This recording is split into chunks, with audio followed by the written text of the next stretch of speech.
Hello, and have a wonderful day. Welcome back to the Bible Prayers channel. If this is your first time joining our prayer channel, we hope this will be a starting point for you to bring your thoughts and desires to our Almighty. We should all remember that everything we have is guided and supported by God. He is there to comfort you in times of sadness, offer you advice when needed, forgive your mistakes, and lead you towards a path of happiness.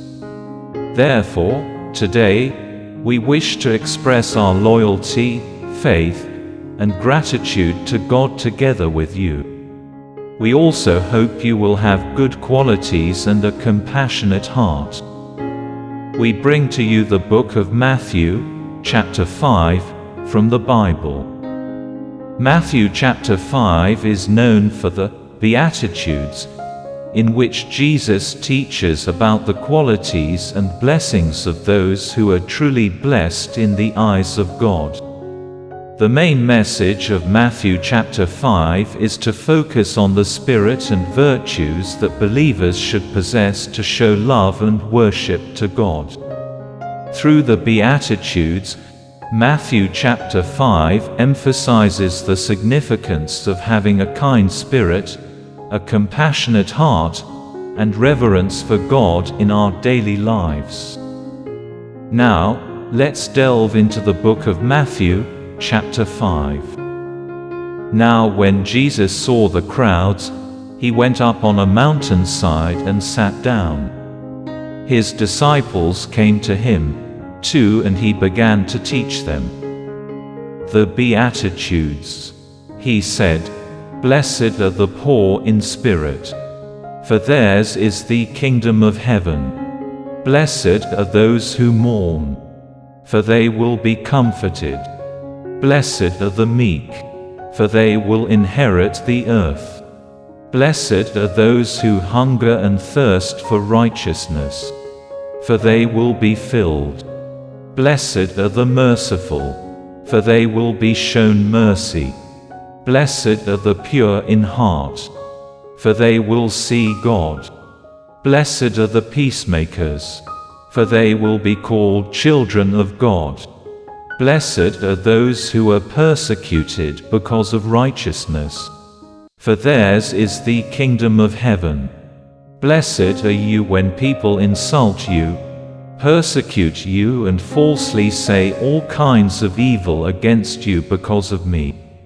Rejoice and be glad, because great is your reward in heaven, for in the same way they persecuted the prophets who were before you. Salt and light. You are the salt of the earth.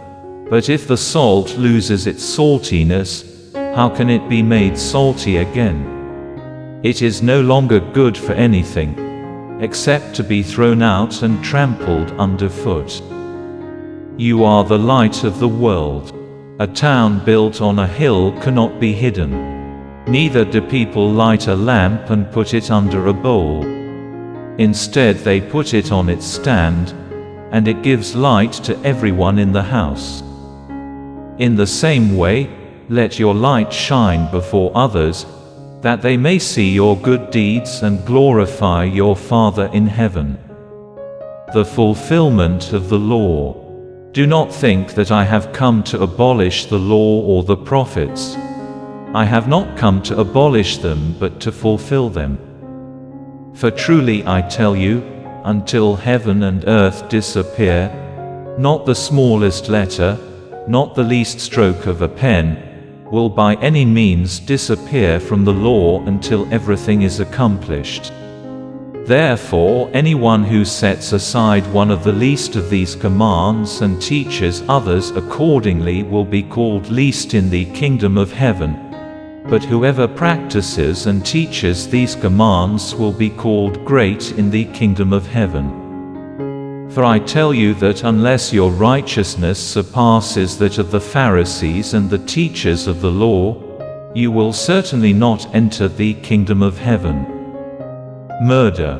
You have heard that it was said to the people long ago, "You shall not murder," and anyone who murders will be subject to judgment. But I tell you that anyone who is angry with a brother or sister will be subject to judgment. Again, anyone who says to a brother or sister, Raca, is answerable to the court. And anyone who says, you fool, will be in danger of the fire of hell. Therefore, if you are offering your gift at the altar and there remember that your brother or sister has something against you, leave your gift there in front of the altar. First go and be reconciled to them, then come and offer your gift. Settle matters quickly with your adversary who is taking you to court. Do it while you are still together on the way, or your adversary may hand you over to the judge, and the judge may hand you over to the officer, and you may be thrown into prison. Truly I tell you, you will not get out until you have paid the last penny. Adultery. You have heard that it was said, you shall not commit adultery. But I tell you that anyone who looks at a woman lustfully has already committed adultery with her in his heart.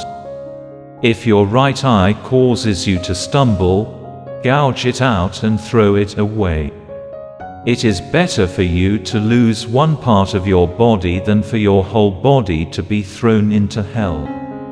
30 And if your right hand causes you to stumble, cut it off and throw it away. It is better for you to lose one part of your body than for your whole body to go into hell. Divorce. It has been said, anyone who divorces his wife must give her a certificate of divorce. But I tell you that anyone who divorces his wife, except for sexual immorality, makes her the victim of adultery, and anyone who marries a divorced woman commits adultery. Oaths. Again, you have heard that it was said to the people long ago, do not break your oath, but fulfill to the Lord the vows you have made. But I tell you, do not swear an oath at all, either by heaven, for it is God's throne, or by the earth, for it is his footstool, or by Jerusalem, for it is the city of the great King. And do not swear by your head, for you cannot make even one hair white or black. All you need to say is simply, yes or no. Anything beyond this comes from the evil one. Eye for eye. You have heard that it was said, eye for eye, and tooth for tooth. But I tell you, do not resist an evil person. If anyone slaps you on the right cheek, turn to them the other cheek also. And if anyone wants to sue you and take your shirt, hand over your coat as well.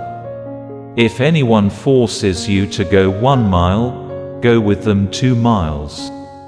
Give to the one who asks you, and do not turn away from the one who wants to borrow from you. Love for enemies.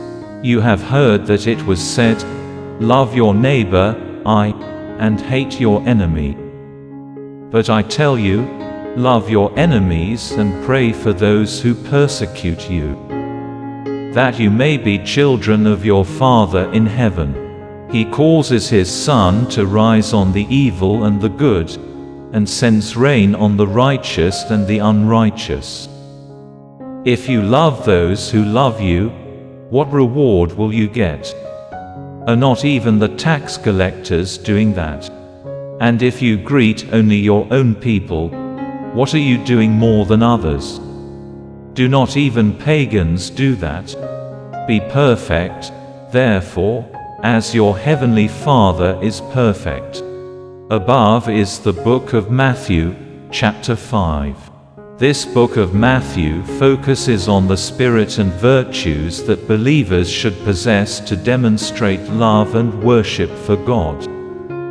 Below are the Beatitudes and their corresponding meanings. Blessed are the poor in spirit, mainly signifies humility and a state of not being self-sufficient, seeking God and placing complete faith in Him. Blessed are those who mourn refers to purity and morality, not only in the body but also in the spirit. Blessed are the meek, those who prioritize justice and spiritual refinement over temporary material possessions. Blessed are those who hunger for righteousness, they always seek justice and the satisfaction of God. Blessed are the merciful and compassionate, showing mercy and compassion to others, especially those in need and distress. Blessed are the pure in heart. A pure heart signifies not only spiritual purity but also confronting evil and seeking spiritual improvement. Blessed are the peacemakers, promoting peace and reconciliation between humans and with God. Blessed are those who are persecuted for righteousness' sake, facing difficulties for the sake of justice and morality. Blessed are those who show reverence and trust. Reverence and trust in God bring comfort and spiritual guidance. In addition, Matthew chapter 5 is often prayed in various circumstances, especially when seeking guidance, spiritual direction, and deeper meaning in daily life.